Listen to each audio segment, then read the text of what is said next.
Assalomu alaykum, hurmatli yurtdoshlar. Sizlar bilan men Hamid, kanalga xush kelibsizlar. Do'stlar, mana shu videorolikka bee'tibor bo'lmanglar. Maksimalniy kommentariya va maksimalniy laykni bosib tarqatib yuborishlaringizni men iltimos qilardim. Chunki bu videoroligimiz pensiya haqida bo'ladi. Tasavvur qilinglar, siz pensiya olyapsiz va endi o'zlaringiz bilasizlar, pensiya u darajada baland emas. Agar normalniy pensiya olaman desangiz, davlatda ishda bir normal ishda ishlagan bo'lishingiz kerak. Atak oddiy fuqaro, ya'ni o'sha eng past darajadagi oylikka ishlab yurib pensiyaga chiqqan har qanday fuqaro o'zlaring bilasizlar necha pul pensiya olishligini. Va tasavvur qilinglar, siz chet elga chiqib ketyapsiz va avtomatik sizda pensiyangiz to'xtatiladi.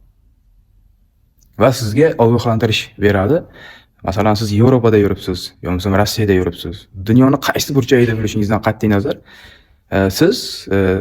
sizni pensiyangiz avtomatik to'xtatilgandan keyin, chiqib ketganingizdan keyin avtomatik to'xtatiladi berish va sizga ogohlantirish beradi. 3 oy davomida kelib turib pensiyangni olgin deb. O'shanda siz yana qaytib borib pensiya uchun qaytib borib o'sha pensiyani olarmidingiz? Masalan, siz Amerikada yuribsiz. Yevropaning qaysi bitta davlatida yuribsiz, yoki Rossiyada yuribsiz. Siz borib turib qaytib kelib o'sha pensiyani olarmidingiz?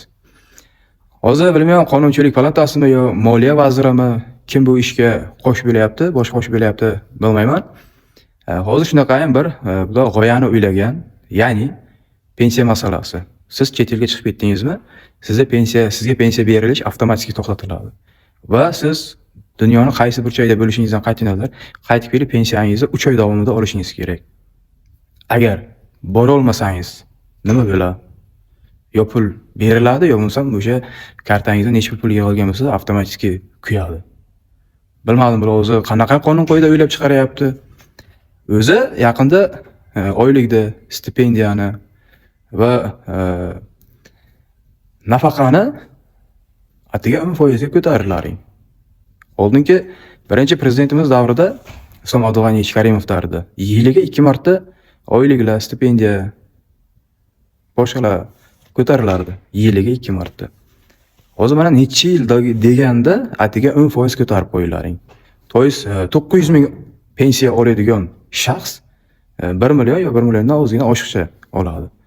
Bu nima bo'ladi? Bu savol sizlarga. Limitlar svetga, gazga limitni otkalasi yoqib qo'yibsizlar.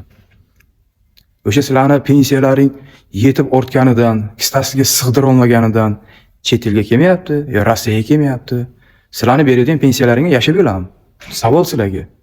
Shu narsani kim o'ylayapti? Kim prezidentga taklif berib, prezident stoliga qo'yib qo'yibdi? Hozir bu ko'rib chiqish jarayonida. Lekin men ayrim shaxslar bilan gaplashganimda, menga bu ma'lumot kelganida, ya'ni o'sha men Rossiyaga kelgandan keyin menga pensiya berilish to'xtatildi. 3 oy davomida borib olishim kerak ekan deb ba'zi bir shaxslar bilan men gaplashgan edim. Kecha imina mana Olim Sulaymonov bilan yana shu mavzu ochilib qoldi. O'sha uchun mavzu mana shu videorolikni qilyapman. Sizlar nima deb o'ylaysizlar? Qanchalar mana shu yangi chiqadigan qaror, nafaqa oladigan onaxonlar, otaxonlar, qanchalar mana shu narsa haqiqatga yaqin? Kommentariya o'zlaringiz fikrlaringizni bildirib ketinglar. Kim bu narsani o'ylab topyapti? Sal bu urushib qolganmi deyman sizlar o'zlaring bilan o'zlaring? Yo bo'lmasam shu zerikkanlaringdan bir allambalo bir qonun qoidalarni o'ylab chiqasizlarmi, men bilmayman. Nima qilib bo'lsa ham shu xalqdan yulay deysizlar. Nima qilib bo'lsa ham xalqdan yulay deysizlar. Qachon sizlar bir normal ishlaysizlar? Sizlar xalq uchun xizmat qilishlaring kerak. Xalq sizlar uchun emas. Gazda ahvoli bu, qishki kuni svetda ahvoli bu. Yana limitlarni o'tkallasiga qilib qo'yibsizlar. Musurdagi vahshiy gapirmasa bo'ladi. Mana yaqinda Musurda ham narx ko'tarildi. Lekin shunaqa mahallalar bor, o'sha musur terib yuradigan mashina kirmaydi. Kirsa ham pul terib chiqib ketadi. Musur olgani emas, pul terib chiqib ketadi. Menda ma'lumotlari bor. Sizlar nimani bu o'ylab chiqyapsizlar? Pensiya oladigan odam chet elga chiqib ketsa, 3 oy davomida avtomatik blok bo'ladi va 3 oy davomida kelib pulni olish kerak, bo'lmasa quruq qolasan. Assalomu alaykum. Bu jinnaketda g'oyani kim o'ylab chiqyapti? Hurmatli Shavkat Mirziyoyev Miromonovich, iltimos sizdan bu qarorga umuman qo'l qo'ymang. Bu umuman aqlga sig'dirmaydigan bu g'oya bu. Nima kerak xalqni qiynab? Nima biz boy davlatmi biz? Yo bizda nima oshib yotibdimi? Pensiyani olib zerikkandan yo pensiyani yaxshi olgandan zerikkandan chet elga chiqmayapti-ku fuqarolaringiz. O'sha pensiya yetmaganligi uchun Rossiyaga kelib ishlayapti. Pensiya yetmaganligi uchun Yevropaga borib ishlayapti. Bu qanaqa g'oya bo'ldi? Sizdan iltimos Shavkat Mirziyoyev Miromonovich, qo'l qo'ymang bu. Umuman norozimiz. Kerak emas g'oya bu.